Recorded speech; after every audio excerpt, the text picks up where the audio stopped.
5 राज्यों में विधानसभा चुनाव का बिगुल बज चुका है। चुनाव आयुक्त सुनील अरोड़ा ने तारीखों का ऐलान कर दिया है। चुनाव आयोग ने दिल्ली स्थित विज्ञान भवन में 4:30 बजे प्रेस कॉन्फ्रेंस की। प्रेस कॉन्फ्रेंस में आयोग ने 4 राज्यों और 1 केंद्र शासित प्रदेश में चुनाव की तारीखों की घोषणा कर दी है। बता दें कि पश्चिम बंगाल, असम, केरल, तमिलनाडु और पुडुचेरी में चुनाव होने हैं। 5 राज्यों में से एक असम में भाजपा की सरकार है। वहीं पुडुचेरी में पिछले हफ्ते कांग्रेस की सरकार गिरने से वहां राष्ट्रपति शासन लागू हो गया है। मुख्य चुनाव आयुक्त सुनील अरोड़ा ने बताया कि पश्चिम बंगाल में 8 चरणों में चुनाव होगा। पश्चिम बंगाल का पहला चरण 27, दूसरा 1 अप्रैल, तीसरा 6 अप्रैल और चौथा चरण 10 अप्रैल को होगा, जबकि 5वां चरण 17 अप्रैल, छठा 22 अप्रैल, 7वां 26 अप्रैल और 8वां यानी अंतिम मतदान 29 अप्रैल को होगा। असम में 3 चरणों में मतदान होगा। पहला चरण 27 मार्च, दूसरा 1 अप्रैल, जबकि तीसरा और अंतिम चरण का मतदान 6 अप्रैल को होगा। वहीं केरल, तमिलनाडु, पुडुचेरी में एक ही चरण में यानी 6 अप्रैल को मतदान संपन्न हो जाएगा।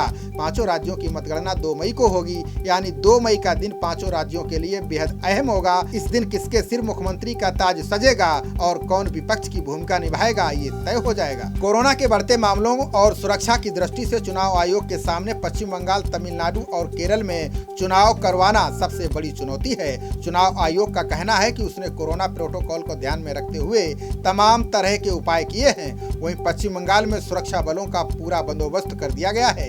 सभी राज्यों के लिए विशेष ऑब्जर्वर नियुक्त किए गए हैं। प्रत्याशी सिर्फ 5 लोगों के साथ ही घर घर जाकर प्रचार कर सकेंगे। पुडुचेरी के प्रत्याशी कुल 22 लाख रुपए चुनाव में खर्च करेंगे, जबकि अन्य 4 राज्यों में प्रत्याशी के लिए 38 लाख रुपए खर्च करने का बजट रखा गया है। चुनावी राज्यों में सबसे बड़े पश्चिम बंगाल में विधानसभा में 294 सीटें हैं। इनमें से ममता बनर्जी के नेतृत्व वाली सत्तारूढ़ तृणमूल कांग्रेस यानी टीएमसी के पास 209 विधायक हैं। भाजपा के पास 27, कांग्रेस के पास 23 विधायक हैं। कम्युनिस्ट पार्टी ऑफ इंडिया के पास 19, रिवोल्यूशनरी सोशलिस्ट पार्टी के 2 विधायक हैं। वहीं ऑल इंडिया फॉरवर्ड ब्लॉक के पास 2, गोरखा जनमुक्ति मोर्चा के पास 2 सीटें हैं। साथ ही विधानसभा की 10 सीटें खाली पड़ी हैं। इस बार के चुनाव में AIMIM प्रमुख असदुद्दीन ओवैसी भी पश्चिम बंगाल चुनाव में कूद रहे हैं। उन्हें कितना लाभ मिलेगा और वे किस पार्टी के लिए वोट कटवा साबित होंगे, ये तो समय ही बताएगा। दूसरे बड़े चुनावी राज्य तमिलनाडु में विधानसभा में 234 सीटें हैं। इसमें सत्तारूढ़ ऑल इंडिया अन्ना द्रविड़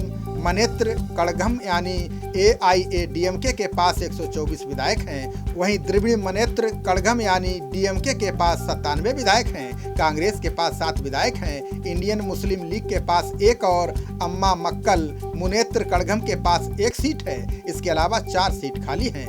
वर्तमान में ईडापड्डी पलानीस्वामी राज्य के मुख्यमंत्री हैं। तीसरे बड़े चुनावी राज्य केरल की बात करें तो यहाँ विधानसभा की 141 सीटें हैं। इसमें से 140 निर्वाचित और 1 सीट नामित होती है। वर्तमान में यहाँ पिनराई विजयन के नेतृत्व में लेफ्ट की सरकार है। यहाँ सत्तारूढ़ लेफ्ट डेमोक्रेटिक फ्रंट यानी LDF के पास 91 विधायक हैं। वहीं यूनाइटेड डेमोक्रेटिक फ्रंट यानी UDF के पास 43 विधायक हैं। NDA के पास 1 और केरल जनपक्षम सेकुलर के पास 1 सीट है। इसके अलावा 4 सीटें खाली हैं। चौथे चुनावी राज्य असम विधानसभा में 126 सीटें हैं। इसमें सत्तारूढ़ भाजपा के पास 60 विधायक हैं। वहीं कांग्रेस के पास 19, असम गण परिषद के पास 13 सीटें हैं। All India United democratic front के पास 14, बोडोलैंड पीपुल्स फ्रंट के पास 11 विधायक हैं। वहीं निर्दलीय के पास 1 सीट है और 8 सीटें खाली हैं। वर्तमान में राज्य के मुख्यमंत्री सर्बानंद सोनोवाल हैं। केंद्र शासित प्रदेश पुडुचेरी विधानसभा में 30 सदस्य निर्वाचित होते हैं। साथ ही 3 विधायक नामित किए जाते हैं। पिछले हफ्ते कांग्रेस की सरकार गिरने के बाद यहां राष्ट्रपति शासन लागू हो गया है। इससे पहले यहां B नारायणसामी के नेतृत्व में कांग्रेस और DMK की सरकार चल रही थी। विधानसभा भंग होने से पहले यहां कांग्रेस के 15 विधायक थे। वहीं ऑल इंडिया NR कांग्रेस के पास 8, AIADMK के पास 4 विधायक थे। DMK के पास 2 और निर्दलीय के पास 1 सीट थी। वहीं भाजपा के 3 विधायक नामित सदस्य थे। खबरों का सिलसिला जारी रहेगा। देखते रहिए जनप्रवाद। नमस्कार।